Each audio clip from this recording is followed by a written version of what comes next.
Começou ontem o ano legislativo.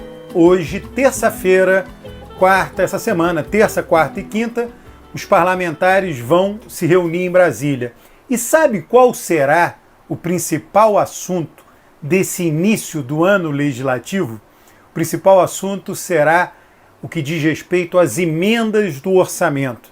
Você sabe, as emendas do orçamento se tornaram impositivas. As emendas para gastos, as emendas aprovadas pelos deputados. São 4 tipos de emendas impositivas hoje em dia. A individual de cada parlamentar, a da bancada do Estado, o Estado decide, as bancadas estaduais, elas se reúnem independentemente de partido e aprovam emendas de gastos orçamentários para o seu respectivo Estado. As emendas encaminhadas pelo relator do orçamento, que é o deputado Domingos Neto, do PSD do Ceará, e as emendas de comissões. Então são 4 tipos, enfim, as que realizam despesas. No passado não era assim, né? Até o governo Dilma não era assim. As emendas eram aprovadas e elas poderiam ser ou não liberadas pelo Poder Executivo. Isso dava um poder de barganha ao Poder Executivo que ele não tem mais hoje. O país, preste atenção no que eu vou falar, só um parênteses, o país se tornou ingovernável do ponto de vista de um caminho coerente para o governo federal. O que acontece? Aí houve um imenso conflito de deputados e Poder Executivo durante o governo Dilma, ela não liberava as emendas, e aí o Eduardo Cunha inaugurou essa coisa das emendas impositivas, tirando o poder do Poder Executivo. E agora no governo Bolsonaro isso foi ampliado com as emendas de bancada. A questão toda é quando essas emendas serão pagas. Elas são impositivas e esse ano tem eleição municipal. Então o que os deputados querem? Que as emendas sejam pagas a tempo da realização de obras nos municípios, para que essas obras eles possam estar presentes nas inaugurações. O prefeito tem até uma data legal para estar presente, ali em volta de junho, mas o deputado pode estar presente dizendo, olha, eu fui responsável por trazer esse recurso. Olhem o que está acontecendo. Se você for ler notícias de jornal relativas ao orçamento, elas não são frequentes, né? Mas elas aparecem de tempos em tempos. Já está havendo algo inédito no Brasil. Nunca antes na história do Brasil, os ministros foram aos gabinetes de deputados pedir para que os deputados aprovem emendas que tenham a ver, que tenham a ver com as atividades daquele ministério. Então vamos supor, o ministério lá responsável, transporte, responsável pela construção e reforma de estradas. Ele vai a um parlamentar hoje e diz, olha, vamos aqui, precisamos reformar essa estrada ou construir uma estrada no estado do senhor, então aprove uma emenda para isso, e aí ele já leva lá o quanto precisa, o projeto pronto. Quer dizer, isso nunca aconteceu. O que acontecia no passado? Sei que estamos no governo Bolsonaro e que quem é contra Bolsonaro, né, vai dizer que bom, isso limita o poder do Bolsonaro. Eu estou pensando mais institucionalmente, estou pensando mais no futuro do país, para sempre. Né? Daqui para a gente pode dizer, não, lá na frente eles mudam. Não sei. Tá?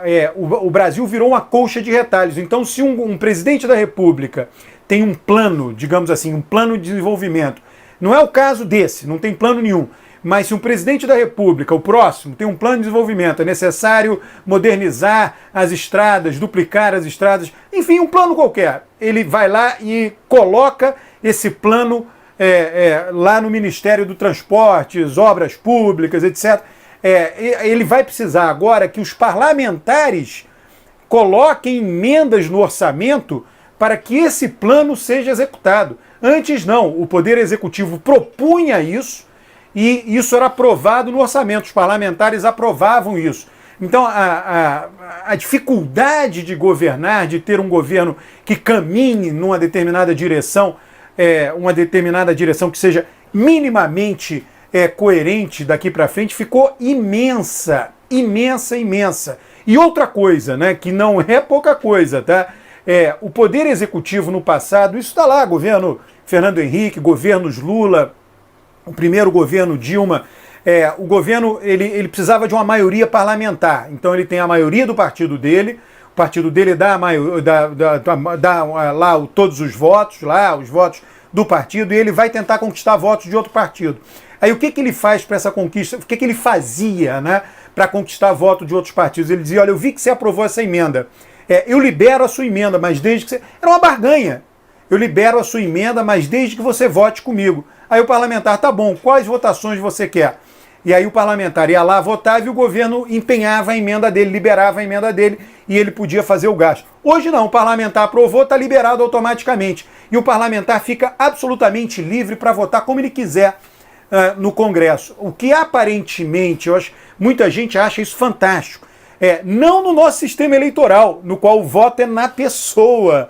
Se o voto fosse no partido, o partido organizasse, se fosse um sistema eleitoral proporcional, com voto em lista fechada, isso seria bastante razoável. Mas não é o caso, o voto é na pessoa. Então o parlamentar faz a campanha dele. E aí ele vai fazer o quê? Ele vai fazer emendas que beneficiem os prefeitos que o apoiam, para que esses prefeitos e vereadores, obviamente, a eleição é alternada, isso é funcional. Quer dizer, agora a eleição para vereador e prefeito, então daqui 2 anos, esses prefeitos e vereadores que vão ser beneficiados agora com as emendas de deputados federais, vão fazer campanha para esse deputado federal lá na frente, porque o voto é na pessoa. Se o voto fosse no partido, não seria assim.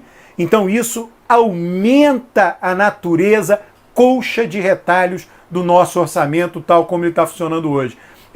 Tem um artigo ou outro falando disso. É claro que isso é um tema que eu chamo, né? É um tema frio, não é um tema quente, mas é um tema que terá e já está tendo impacto no que um governo pode fazer, no que um Congresso pode fazer. Quer dizer, se nós achávamos que... Muita gente idealiza muito a política. Olha, os políticos tomaram essa decisão pensando nisso, pensando naquilo. A política é muito mais desorganizada, a política real é muito mais desorganizada do que as pessoas que estão distante da política imaginam.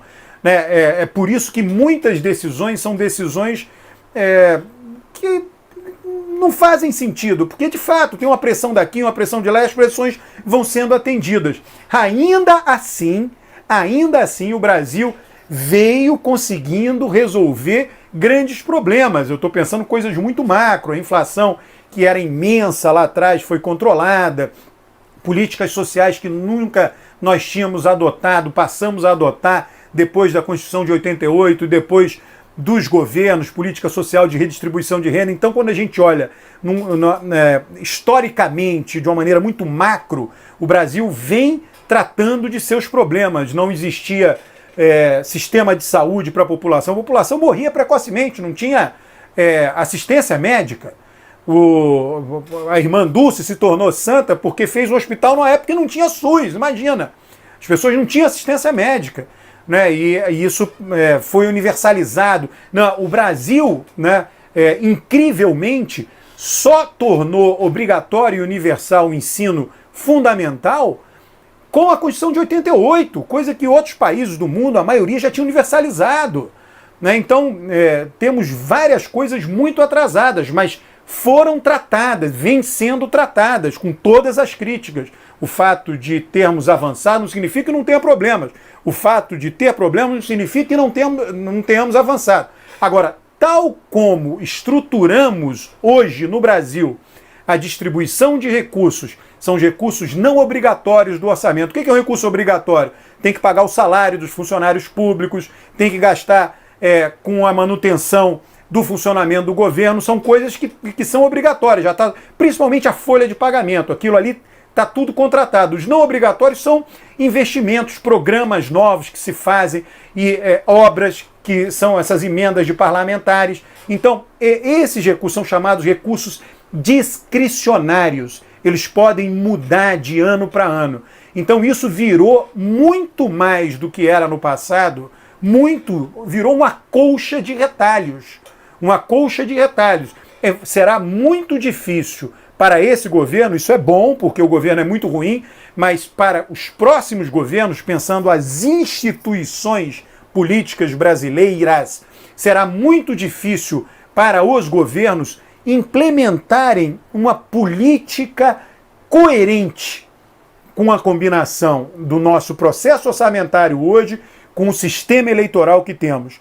Ou mudamos o processo eleitoral, retrocedemos um pouco para o que era num passado recente, ou mudamos o sistema eleitoral para um sistema eleitoral, digamos assim, mais normal. Não é que o nosso seja anormal, o nosso é muito diferente da maioria dos países, no sentido de que o voto é na pessoa e você tem distritos eleitorais muito grandes. São Paulo elege 70 deputados federais, o Rio de Janeiro elege 46, Minas elege 53, são distritos muito grandes. Nos países nos quais o voto é proporcional e na pessoa, os distritos são menorzinhos. E a maioria dos países que adotam voto proporcional com a lista fechada. Isso faria muito mais sentido dentro do processo orçamentário que hoje temos no Brasil. Bom, não sabemos o que vai acontecer. Agora, prestem atenção no início deste ano legislativo. O ano legislativo começa tendo como principal tema o orçamento da União. E dentro do orçamento da União, a liberação de emendas obrigatórias dos parlamentares, das bancadas, do relator. Olha, o relator, o deputado Domingos Neto, tem na mão 30 bilhões. Eu diria que ele é a pessoa hoje mais poderosa do Brasil. Ele não vai decidir, obviamente, sozinho. Ele vai decidir em função da demanda de muitos parlamentares, grupos, partidos. Mas, no final, ele que vai liberar. A canetada é dele, a assinatura é dele. 30 bilhões.